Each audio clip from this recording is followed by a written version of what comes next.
My world crumbled when I learned of my wife's betrayal. And though I gave her an opportunity to restore our marriage with firm rules, I now wrestle with whether to loosen those restrictions or accept that trust is forever lost and move forward. A trusted friend suggested that if trust remains out of reach, divorce might be the only solution. I'm 30, she's 31, and we've built 5 years of life together. Last year, she broke my trust with someone from her social circle during a night out. Usually, she'd be home from her evenings out by midnight, but that night, she staggered in at 5 a.m., drunk and withdrawn, barely speaking to me for days. After relentless probing, she admitted the truth, and it shattered me. I'd always felt uneasy about her frequent bar and club visits, especially with that man in her group, but I had no cause to question her loyalty until then. Heartbroken, I packed a bag and left that night. She begged me to stay, but I needed space. I stayed at a friend's place for a few days before agreeing to talk. She expressed profound regret, swearing it would never happen again, and promising to do whatever it took to repair our connection. I decided to give her a chance, but only with strict conditions. She had to cut all contact with the man she cheated with, allow me full access to her phone and computer, and avoid bars or clubs unless I was with her. She agreed without hesitation. Over time, she distanced herself from her entire friend group, as they remained tied to the man involved. I never insisted she abandon them, but she said it was too painful to stay connected while avoiding him. I haven't checked her devices, and though I've joined her on outings when possible, bars and clubs aren't my scene. Yet our relationship feels hollow now. I've thought about easing the rules, but the pain of her betrayal still lingers. When I confided in a friend, he was direct. If I can't trust her, I should end the marriage. His words have stayed with me. I still love her, but the joy we once shared is gone. She claims she's happy with me, but her spark has dimmed.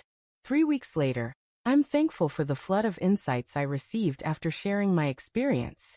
They were overwhelming but deeply valuable.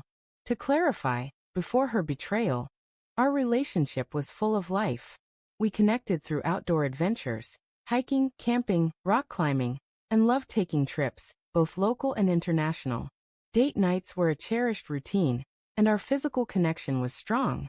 The only tension came from her love for nightlife, which I never enjoyed. I didn't ask her to cut off her entire friend group, only the man she was unfaithful with, but their loyalty to him led to her isolation. She recently revealed that her former friends criticized her for refusing to see him, excusing his behavior as just how he is. Our bond now feels empty. We've gone on a few hikes and dates, but they're infrequent. Our intimacy has nearly disappeared. She tries to initiate, but I struggle to engage.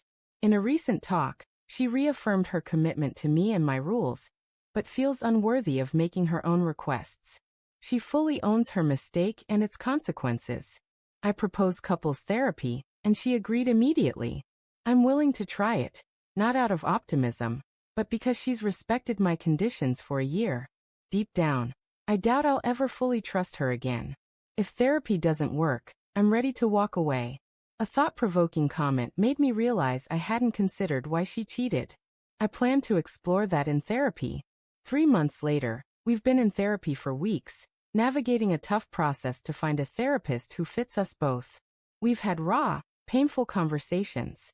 When I finally asked why she betrayed me, she admitted it was driven by curiosity. A friend had shared details of her own encounter with the man, and under the influence of alcohol, my wife gave in to temptation. She said regret consumed her the moment she sobered up. Through therapy, I've realized my conditions weren't just about rebuilding trust. They were also a way to punish her. In one session, I confessed, she made my worst fear come true by cheating with the one person I always worried about. After many sessions, I've come to terms with the fact that trust is gone for good. That realization was a turning point. We've decided to divorce. Financially, we're both stable, and with no property or children to complicate things, it feels like our relationship ended long ago.